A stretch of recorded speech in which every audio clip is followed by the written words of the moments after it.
At this time, I would like to briefly introduce our farewell address by commending the student who will deliver it. The farewell address is a long-standing tradition and a high honor here at St. Augustine Prep, determined through a rigorous vetting process. This year, it will be delivered by a young man who has excelled in the classroom, has shined in athletics, and has actively participated in student leadership. More than that, he has consistently demonstrated strength of character. He has unfailingly represented himself, his family, and the mission and values of St. Augustine Prep extremely well. It is my pleasure to introduce Olumide Okebiorun to deliver the farewell address to the class of 2025.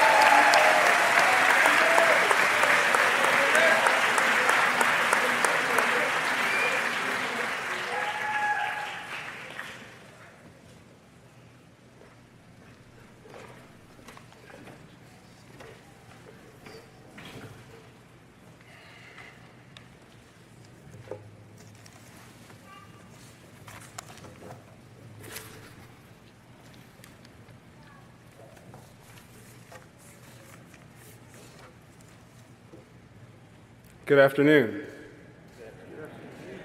Father Hagan, Father Murray, members of the Board of Trustees, leadership team, faculty, staff, parents, guardians, grandparents, family, members of the 1975 class, and the 2025 graduating class of St. Augustine Preparatory School. There was a question on one of my college applications. If you had the whole world's attention for 10 minutes, what would you say? Well, as far as I can tell, this isn't the whole world, and Father Murray's only giving me 5. Nevertheless, the paradox today is our world, our life at the prep ends. As we begin a brave new world, filled with challenges, joys, and sorrows, guided by our unending faith in God, surrounded by our family and friends. On behalf of the graduating class, we thank the people who made this moment possible. To the Board of Trustees, for your guidance and your vision. To the leadership team, for holding us to a standard that has shaped us into Christian gentlemen. To the faculty, for the time and heart you've poured into molding us, day after day, from boys who learn into men who serve.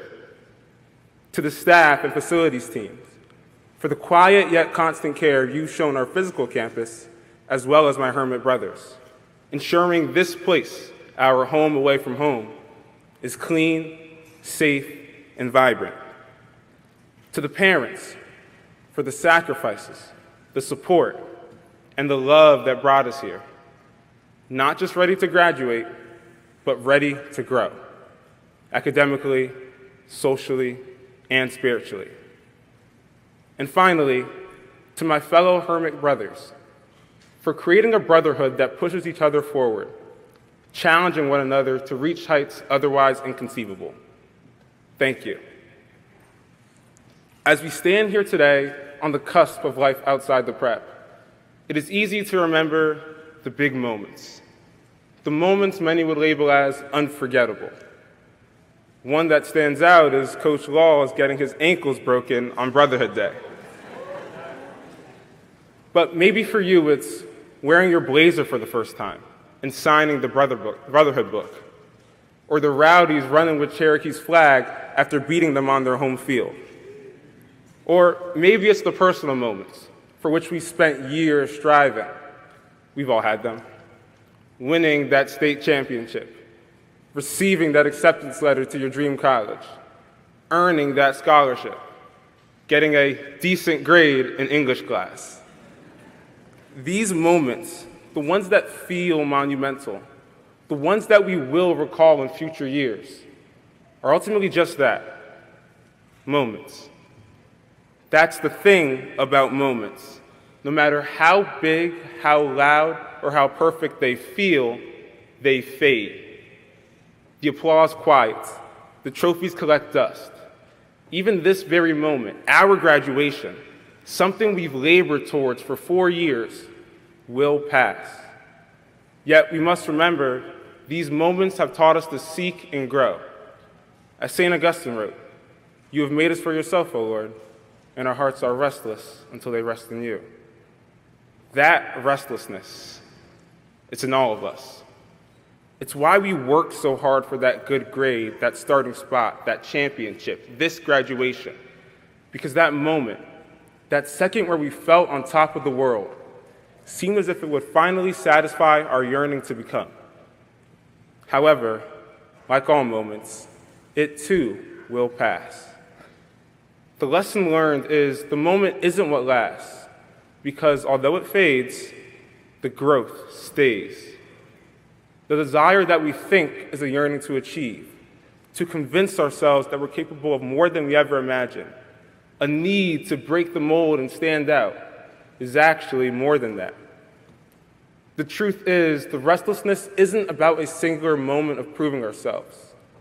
It's about the continuous journey of becoming who God intends us to be, embracing His plan for us, and striving to live out the virtues of truth, unity, and love He calls us to every day. Through the challenging tests, tough practices, and every setback that tries to knock us off course, we're seeking the sense of knowing we've grown, not just in our minds or our abilities, but in our hearts, and above all, our faith. We're striving to become not simply better students or athletes, but better men. Men who understand that growth is not about what we achieve, but how we love and serve others along the way. We're not restless for trophies or accolades, but for growth in Christ, to keep learning from His Word, to keep improving ourselves in His likeness, and to keep discovering new ways to reflect His love and grace in the world.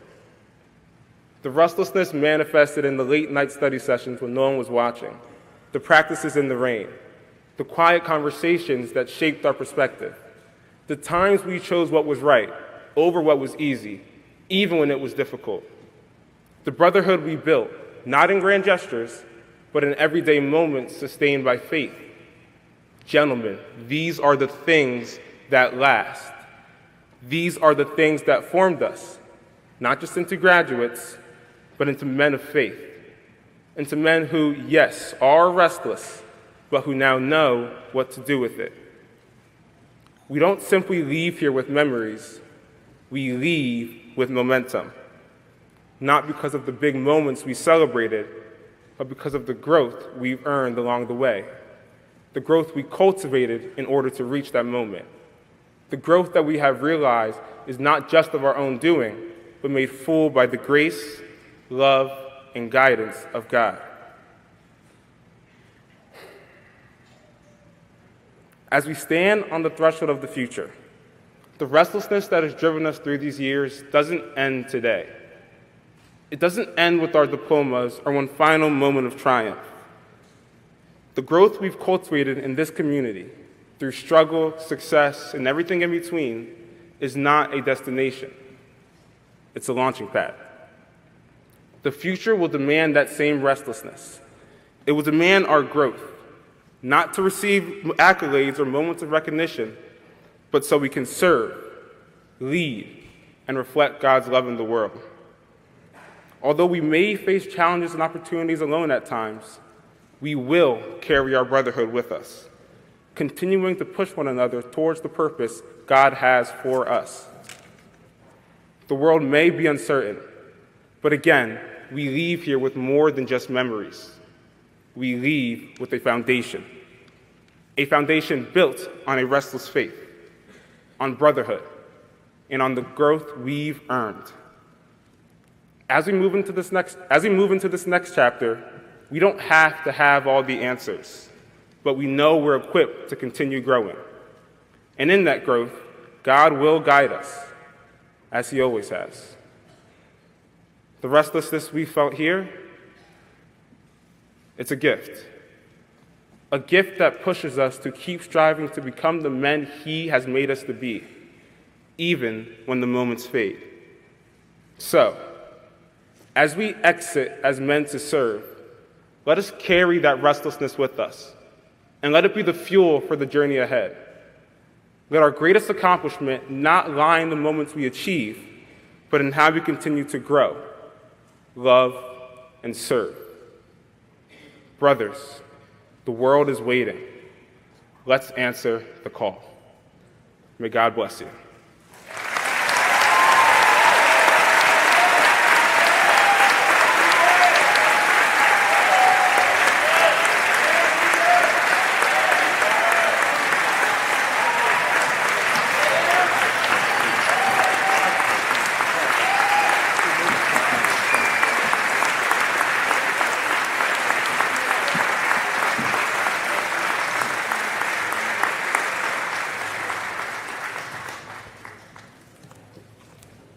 Fellow Hermit brothers, alumni, and faculty of St. Augustine Prep, please stand and join in the singing of the alma mater.